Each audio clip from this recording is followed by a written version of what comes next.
Разумеется, говоря о немецкой литературе, нельзя не упомянуть о самых известных в мире сказочниках – братьях Гримм. У нас есть возможность увидеть самые первые издания их произведений. На самом деле до сих пор везде, во всем мире читают сказки братьев Гримм, проиллюстрируют сказки братьев Гримм.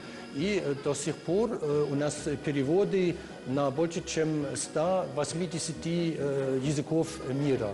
И мировой тираж сказок братьев Гримм до сих пор переходит миллиарда экземпляров. Уже в 1939 году у нас из города Энгельс есть чисто немецкое издание сказок братьев Гримм для русских немцев. Всеми любимые бременские музыканты, Белоснежка, Рапунцель, Золушка, Спящая красавица, Румпельштильцхен – все эти герои стали всемирно известными благодаря исследованиям, тщательному собирательству и адаптации братьев Гримм. И все эти сказки происходят из немецкого фольклора. Дети в Германии любят сказки в таким образом, как и у вас на Казахстане. Я думаю, что в особенности в бывшем Советском Союзе очень хорошая пестрота разных изданий сказок братьев Гримм.